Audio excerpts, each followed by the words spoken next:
logrado ver más lejos es porque he subido a hombros de gigantes. Con esta frase de Isaac Newton queremos dar la bienvenida a los estudiantes a esta última sección del curso práctico de elaboración de artículos científicos. Y bueno, quisimos comenzar con esta frase porque en el día de hoy vamos a estar trabajando lo que es la referencia bibliográfica, los vectores bibliográficos, los tipos de revistas, los traductores y el proceso de publicación.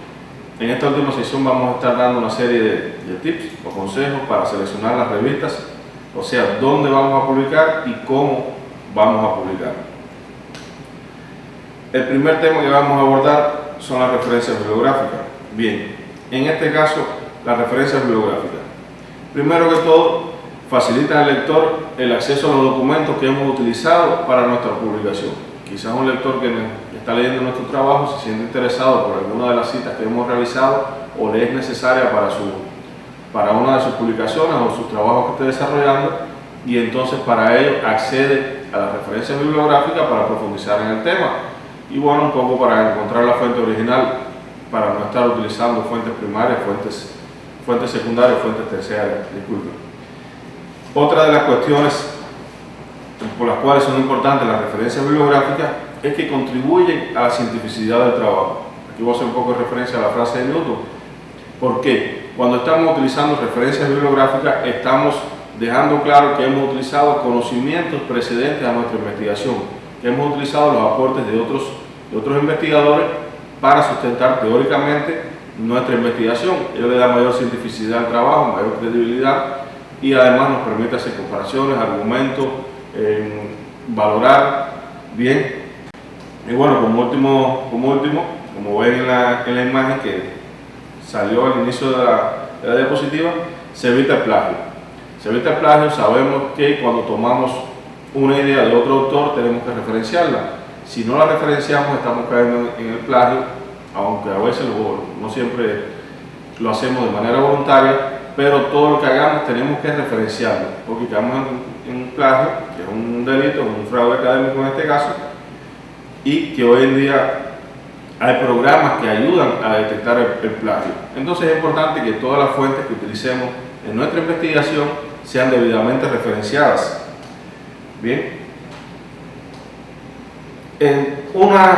unos elementos de gran ayuda para utilizar las referencias bibliográficas son los gestores bibliográficos. ¿Qué son los gestores bibliográficos? Bueno, en la diapositiva pueden profundizar más acerca de este término, pero a grandes rasgos podemos decir que son programas que nos ayudan a ordenar la bibliografía.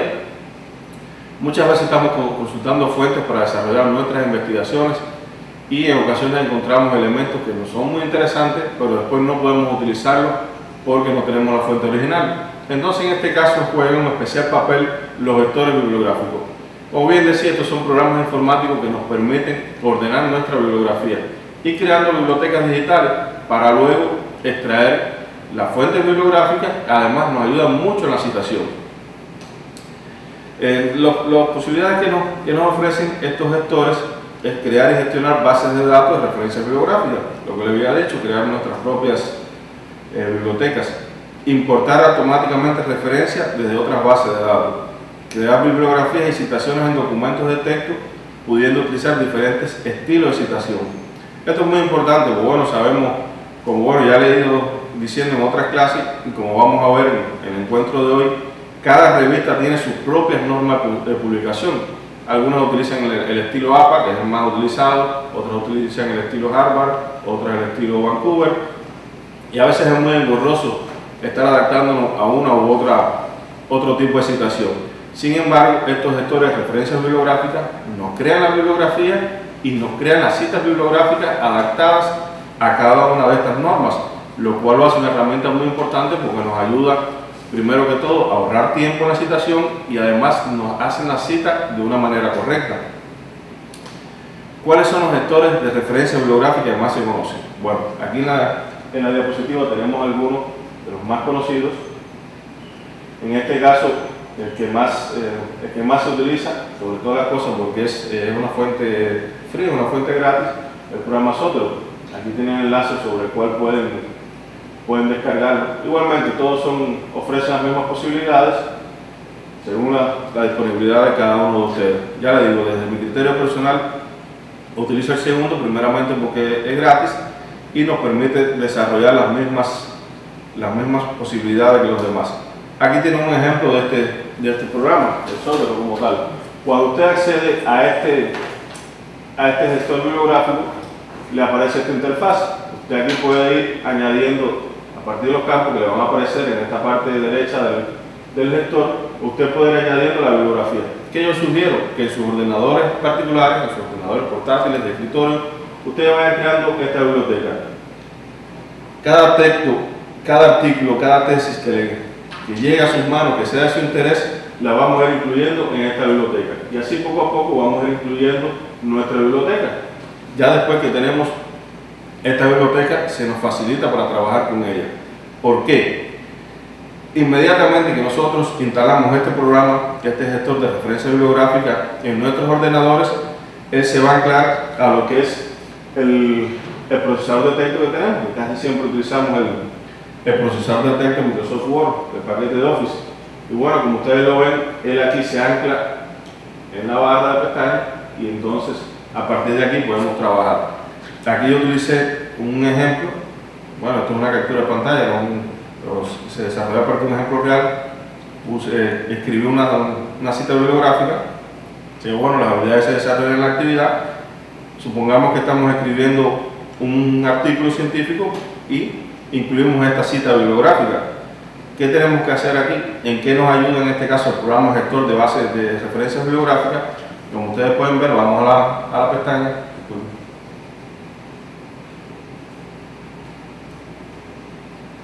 Vamos a la pestaña, en este caso detenemos, y cuando la despeguemos nos van a aparecer estos comandos. El primero de todos es añadir citación. Cuando damos a añadir citación, nos sale este cuadro de diálogo donde vienen diferentes estilos de citación. En este caso escogemos sobre el cual queremos que nos haga la cita. En este caso escogemos la norma ZAPA o la que usted esté trabajando en este caso, y ya cuando le da OK, él directamente registra el autor y el texto y le crea la cita bibliográfica. Igualmente aquí podemos ver que tiene otro comando que es insertar bibliografía. Igualmente usted selecciona la bibliografía desde la biblioteca que tiene y él le va a ir creando su bibliografía sin necesidad de que usted tenga que estarla tecleando, tipeando en la computadora y adaptándola a las normas. Él automáticamente le crea este elemento, lo cual es de gran ayuda como tal. Bien, los tipos de revistas científicas. Aquí he hecho, bueno, esta no es una clasificación salida en es una clasificación personal que yo elaboré para ayudarlos a comprender más esta parte de los tipos de revistas científicas. Entre las más comunes tenemos las revistas indexadas. ¿Cuáles son aquellas revistas indexadas? Aquellas que se indicen en bases de datos internacionales. ¿Qué son las bases de datos? Son repositorios en los cuales se anclan diferentes revistas atendiendo a un grupo de parámetros. Hay, por ejemplo, LatinDex tiene 36 parámetros: visibilidad internacional, distribución de los autores, entre otros, que según la base de datos será la visibilidad que tendrá nuestra revista como tal. Hay revistas no indexadas, por lo general son revistas de nueva creación que van poco a poco cumpliendo cada uno de los parámetros para en un futuro poder ser revistas indexadas. Hay revistas arbitradas. ¿Qué quiere decir las revistas arbitradas? Son aquellas revistas que en el proceso de publicación se desarrolla el proceso de arbitraje.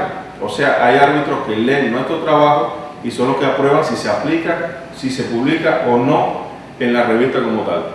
Y hay revistas también que no son arbitradas. Estas revistas que son no arbitradas no pasan por este proceso. Simplemente se publica a partir de decisión del editor. ¿Qué es lo que pasa? Llega la comunicación, llega el manuscrito a la revista y el editor valora con su equipo editorial si se ajusta o no a la temática de la revista y en este caso ya directamente pasa a ser publicado. Hay revistas que son de publicación gratuita, o sea, no necesitamos cancelar ningún valor para que nos publiquen. Sin embargo, hay otras que sí requieren de pago por su publicación. Y bueno, los últimos criterios de clasificación están las revistas monotemáticas o disciplinarias, que son aquellas que responden a una determinada temática. Por ejemplo, revista sobre salud solo responde a la temática de salud. Revista Iberoamericana de Educación solo se publican trabajos relacionados con la educación. Sin embargo, también existen revistas multitemáticas o multidisciplinarias. En la actualidad hay una tendencia a este tipo de revistas, que es las que abordan varias temáticas: salud, educación, economía, arquitectura, diseño, en donde se pueden publicar diversos artículos relacionados con esta temática. A partir de esto nos puede surgir la pregunta: ¿qué revista escoger para utilizar? Para publicar. Primero, lo primero que tenemos que tener en cuenta es la temática. Es la temática, por supuesto, saber a qué temática, a qué perfil responde nuestra investigación, y a partir de ahí buscamos la revista. En este caso, si estamos haciendo una investigación que es de la ciencia y la educación, por supuesto tenemos que buscar o una revista monotemática o disciplinaria que aborde la temática de la ciencia y la educación, o una revista multidisciplinaria que entre sus diferentes esferas tenga la temática de la ciencia y la educación. Igualmente, si estamos trabajando en el campo de la salud, tenemos que buscar una revista que esté relacionada con el campo de la salud o tenga dentro de sus aristas este indicador. Lo segundo es que esté indexada, sin discriminar a las revistas que están en proceso de indexación, pero para los efectos tanto de la política de las universidades hoy en día, para los efectos del currículum, para los cálculos de índice Hirsch, toda esta serie de cosas, las revistas que nos ofrecen una puntuación válida son las revistas indexadas. Entonces tenemos que tratar de que la revista esté indexada en una de las bases, en cualquiera de las bases de datos. Aquí tenemos en la imagen diferentes bases de datos que se encuentran. Bueno, la más conocida y una de más alto rango es el Scopus, pero bueno, hay otras bases de datos como tal. Existen otro tipo de clasificaciones. Por ejemplo, para las revistas de las ciencias humanidades, ciencias sociales, está la clasificación CIR, clasificación integrada de revistas científicas, ¿no?, por sus siglas, y ahí tienen el enlace a donde pueden llegar. Esta clasificación se emite en este caso una hoja electrónica donde están las diferentes revistas, y cada una de ellas responde a un criterio de clasificación, como pueden ver aquí, que va de las revistas de excelencia que están en el grupo A hasta las revistas que están en el grupo D. En uno de los archivos que les comparto como materiales auxiliares de este curso viene la clasificación CIR del 2012. Hay una más reciente que salió en el 2015, pero no se la pude incluir en el trabajo como tal. Bien, cada uno de estos grupos nos va dando el rango que tiene la revista. Por supuesto, si publicamos el grupo A, son revistas de excelencia. Un poco que tenemos que tener en cuenta esto a la hora de seleccionar una revista. Entre más alto sea su rango de clasificación, mucho más validez y mucho más puntuación tendrá el artículo como tal. Otro de los elementos para seleccionar la revista es el índice de impacto. Hay diferentes formas de clasificar el índice de impacto, y el que más se conoce es el SJR, o el Chicago Journal Rank, por sus siglas en inglés, que aquí también les propongo el enlace sobre el cual pueden acceder a este índice de impacto. Esta determinación del índice de impacto es un poco complejo, así que sería un poco engorroso explicarlo aquí, porque bueno, hay que conocer la cantidad de revistas que tiene esa base de datos sobre esa temática, hacer una división, ir buscando cuáles son los cuartiles a los que pertenecen. Pero bueno, el índice de impacto nos habla mucho. Yo considero que una revista que su índice de impacto esté por encima de los 6 puntos es bastante buena. Es que de hecho ya solamente que tenga código de índice de impacto SJR ya es un avance como tal. Entonces, para ir resumiendo, ¿cómo seleccionamos una revista para publicar? Primeramente, como les decía, la afinidad a nuestra temática. Si nuestro artículo es de ciencia de la salud, no debemos enviarlo a una revista de ciencia de la educación, porque bueno, va a estar rechazado de primer intento. Tiene que existir una afinidad a nuestra temática de investigación. Lo otro, la indización y el factor de impacto. Tenemos que tratar de publicar en revistas que estén indizadas, y sobre todas las cosas que sea arbitrada y de preferencia gratuita. Revistas electrónicas científicas hay muchas. Por ejemplo, Scopus tiene más de 20.000 revistas electrónicas. ¿Qué les quiero decir con esto? Que tenemos que tratar, hay muchas opciones de publicar. ¿Por qué no vamos a ir por una revista que haya que cancelar algún valor en efectivo?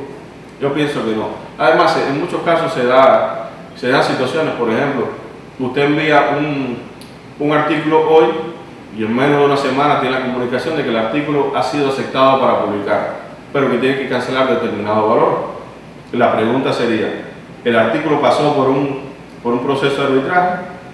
En una semana no da para pasar por un proceso de arbitraje, sin cuestionar ninguna revista, no quiero caer en cuestionamiento, pero son cuestiones que tenemos que reflexionar a la hora de determinar en qué revista vamos a publicar.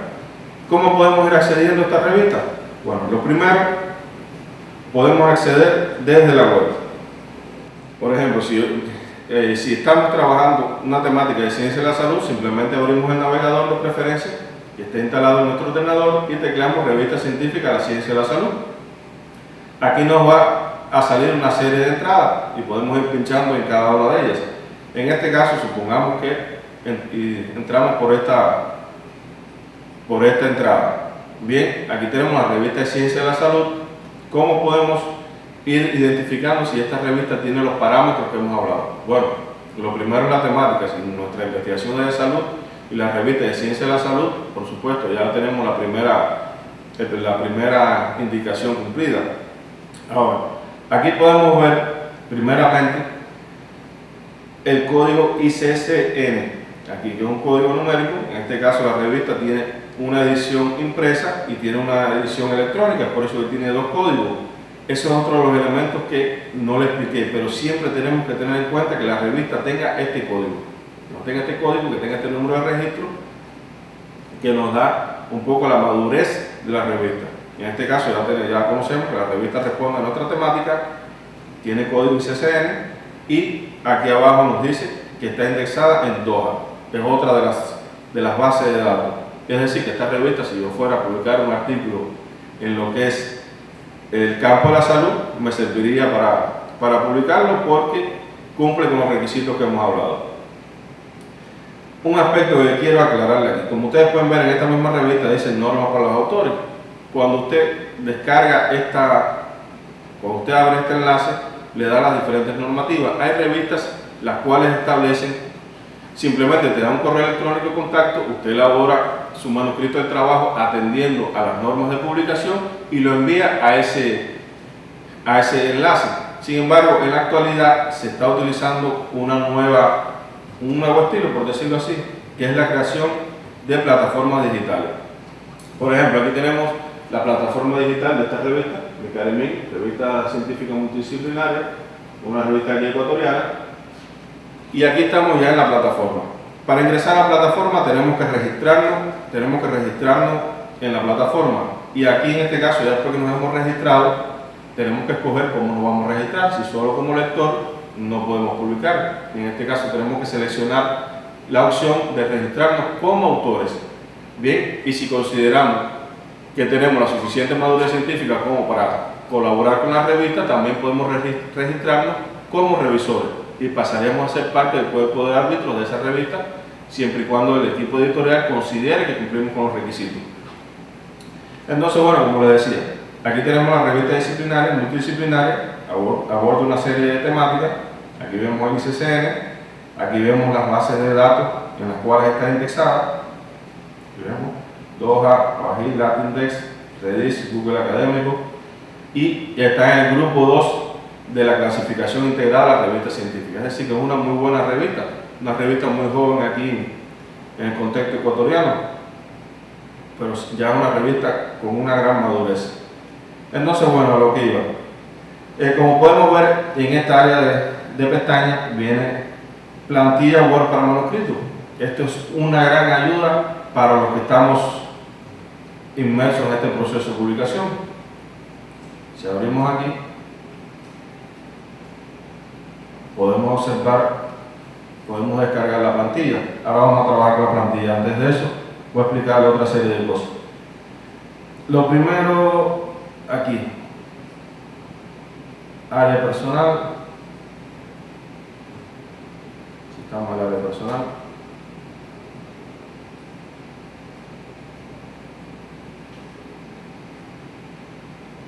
bueno, aquí en la sección de aviso nos va avisando si hay convocatorias para revisar y nos va dando los pasos para subir los manuscritos. Poco a poco, a medida que ustedes vayan interactuando con esta plataforma, van a ir viendo cuáles son los requisitos de cada una de ellas. Bueno, vamos a la plantilla.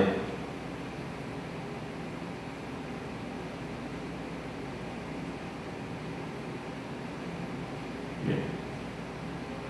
En la actualidad, la gran mayoría de revistas científicas utilizan las plantillas para los manuscritos. ¿Por qué? Primeramente porque facilitan la labor del autor, que simplemente tiene que ir llenando la plantilla, la cual está configurada con cada una de las normas de redacción de la revista. Igualmente también le sirve a los revisores, porque al acogerse a la plantilla como tal, les facilita el trabajo. Por ejemplo, aquí pueden ver en esta plantilla cuáles son los apartados del artículo científico. En este caso tenemos título largo. Ya la plantilla está configurada con el tipo de letra, si la letra va en mayúsculas, si la letra va en negrillas, es decir que es de gran ayuda como tal.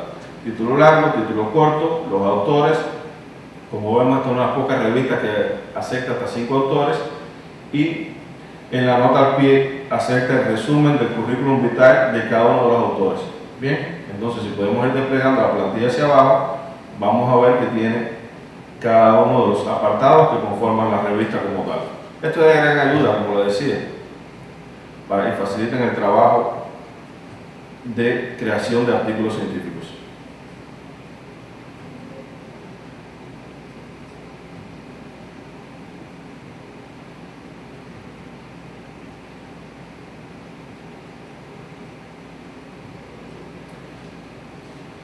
Otro de los elementos que quería trabajar en esta última sesión. Como ustedes se han podido percatar, como vieron en la plantilla y como quizás ya conocen, por lo general todas las revistas solicitan título corto y resumen y palabras claves en dos idiomas.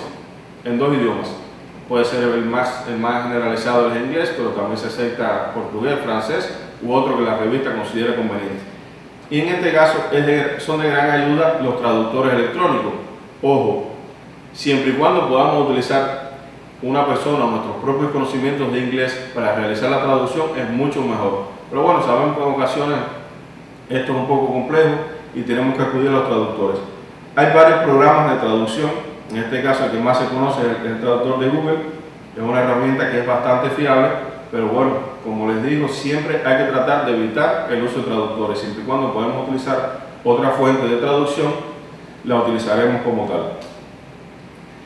Y bien, a manera de resumen, ¿cómo queda el proceso de publicación en revistas científicas?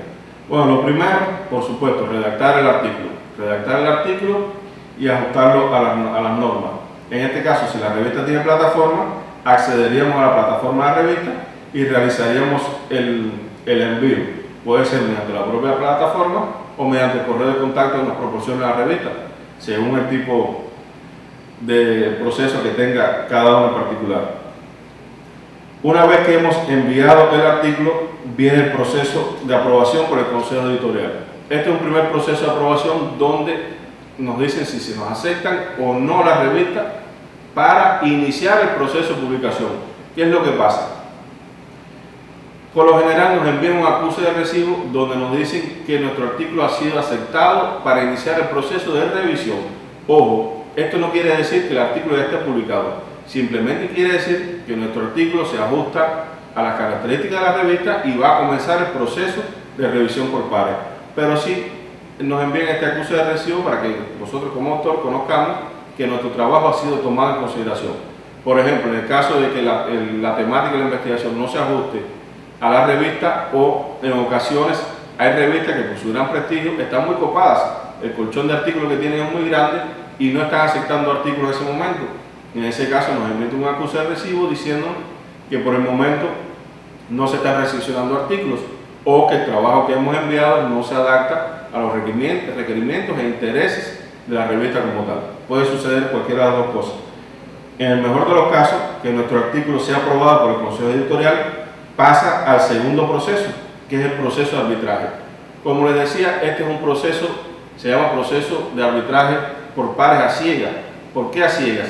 La persona que está leyendo el trabajo no sabe quién es el autor ni cuál es su filiación. Esto es un poco que es para garantizar la objetividad que tanto hemos hablado durante el curso. Bien, entonces, dos revisores por pares, los dos no se conocen, no saben cuál de los dos están realizando el artículo y al final cada uno de ellos emite su consideración. Aquí pueden emitir varias consideraciones. La primera es rechazar el trabajo. Bien, rechaza el trabajo, no se publica el trabajo. La segunda es aceptado, pero con sugerencias. En este caso, nos envían las sugerencias de los revisores y un tiempo prudencial para que realicemos las correcciones. Atendemos las sugerencias de los revisores, hacemos la sugerencia y se envía nuevamente el artículo en el plazo que nos dan, o un plazo menor, según la agilidad con la que realicemos las correcciones. En este caso, los árbitros valoran si se cumplieron las revisiones o no, y si se cumplieron como tal, pasa ya, se acepta el artículo como tal. Muchas revistas tienen la tendencia de emitir un certificado de aceptación. Sabemos que las revistas por lo general publican de 12 a 15 artículos y en ocasiones aceptan el artículo, pero este no va a ser en el próximo número, quizás salga 1, 2 o 3 números posteriores. Entonces nos emite un certificado de publicación donde se dice que el artículo ha sido aceptado para publicar y en qué número de la revista y en qué año va a salir. Ya este certificado de publicación nos avala como que tenemos una nueva publicación como tal. Bien, entonces ya cuando el artículo se publica, que ya sale en la revista, que ya tiene visibilidad, nos envían otro certificado definitivo que es donde nos avalan que ya el artículo ha sido publicado. Bien, volvemos al punto anterior, el proceso de arbitraje. Otro de los elementos que pueden emitir los árbitros es aprobado, simplemente logramos redactar un artículo genial, no tiene ningún tipo de sugerencia, los árbitros consideran que cumplen con todos los parámetros de calidad, todos los parámetros de la revista y nos aceptan de una el artículo para publicar. Bien, ahora, en caso de que nos rechacen el artículo, en caso de que nos rechacen el artículo podemos desarrollar un proceso de apelación. Podemos desarrollar un proceso de apelación según las indicaciones de la revista y en este caso nuestro artículo se envía a un tercer árbitro. Se envía a un tercer árbitro el cual emitirá una consideración la cual es inapelable. Si este árbitro considera que no se debe publicar el artículo es una decisión inapelable. Si considera que se debe reconsiderar para su publicación, entonces el artículo pasa a dos nuevos árbitros que vuelven a emitir consideraciones y esta última decisión sí es inapelable como tal. En esto consiste el proceso de arbitraje. Bien, aquí hemos resumido ya todos los elementos del proceso de publicación. Ahora, otros aspectos relacionados con la producción científica. Aquí tenemos las redes sociales para investigadores y los sitios para autores. Aquí quiero hacer referencia a dos elementos fundamentales. Uno es lo que es academia.edu. Igual que existen redes sociales como por ejemplo Facebook, Twitter, otras redes sociales, existen redes sociales específicamente para investigadores. Es el caso de academia.edu. Aquí podemos ver un perfil, en este caso del fundador y creador de este sitio, Richard Price. Bueno, en este caso, ¿qué es lo que hacemos? En Academia es un sitio gratuito, tenemos una cuenta en Google y podemos acceder directamente tecleando esta dirección, academia.edu. Aquí nos creamos nuestro perfil y podemos ir cargando nuestros archivos. Ojo, sugerencia, cargar los archivos siempre después que hayan sido publicados. Porque podemos correr el riesgo de una acusación de plagio, de que hemos emitido la valoración del artículo en varios sitios, algo que no se puede hacer. Esto fue un elemento que no les comenté, pero aprovecho la cobertura para hacerlo. Solo podemos emitir consideración de revisión del artículo en una sola revista. Si lo enviamos simultáneamente a dos revistas, podemos caer en un conflicto legal, un conflicto de intereses. Entonces, no se debe hacer. Igualmente, muchos de las revistas nos solicitan una declaración de originalidad, que quiere decir que ni hemos publicado el artículo anteriormente ni lo estamos sometiendo simultáneamente a revisión por otra revista. Entonces, bueno, a lo que iba, una vez que el artículo está publicado, lo podemos subir a estas redes sociales para compartirlo con otras personas que quizás no tienen acceso a la revista. Aquí podemos subir no solo artículos publicados en revistas científicas, también podemos subir conferencias que hemos dado en eventos, ponencias, monografías, todo lo que queramos subir. Bien, aquí tenemos seguidores, toda esta serie de cosas. Esta red social ofrece una herramienta que es muy interesante, pero ya esta sí se sale del campo de lo gratuito. Es decir, que ya sí tenemos que comenzar a cancelar por este servicio. Y es que nos permite saber cuál es el factor de impacto de nuestras publicaciones científicas. Cuántas personas nos han citado, cuántas personas nos lo siguen, cuántas personas han revisado el artículo, que es bastante interesante. Bueno, ya en este caso después queda a consideración de ustedes si lo utilizan o no. Otro de los sitios para autores es el sitio ORCID, que nos da un identificador que consta de varios dígitos que nos permite que nos reconozcan como autor. Bien, sabemos que en ocasiones puede que otra persona tenga igual nombre, igual apellido que el de nosotros y pueda crearse confusiones sobre de quién es la autoría del trabajo. En este caso, el código ORCID, como un solo código, un código único, permite evitar este tipo de confusiones. Igualmente, aquí hay un perfil ORCID, nos permite socializar nuestra formación académica, nuestra experiencia laboral, nuestros trabajos de investigación. Nos ofrece una serie de herramientas que es bueno y es factible utilizarlas como tal. Bien, a medida que vamos creciendo científicamente, es importante que nos interesemos en estos sitios para ir socializando nuestras investigaciones e irnos reconociendo como autores. En este caso, muchas de las plataformas de las revistas nos piden este código. Es decir, que para acceder a la revista, primero tenemos que tener creado el código ORCID. No es difícil, también es gratuito, aun cuando tiene opciones que son que hay que pagarlas. Bien, simplemente vamos al enlace del sitio y nos registramos gratuitamente. Bien, entonces para cerrar, quizás con toda esta charla que le hemos dado, retomamos las imágenes de la presentación. Vemos que nuestra próxima revisión, nuestra próxima revista está a varios kilómetros de distancia, que vemos los árbitros de esta manera, pero como les dije en la primera clase, debemos perder el miedo e iniciar este maravilloso mundo de la publicación y la divulgación de nuestros resultados científicos. Espero que el curso haya sido de su agrado y los exhorto a continuar con las actividades que tienen como tal. Muchas gracias.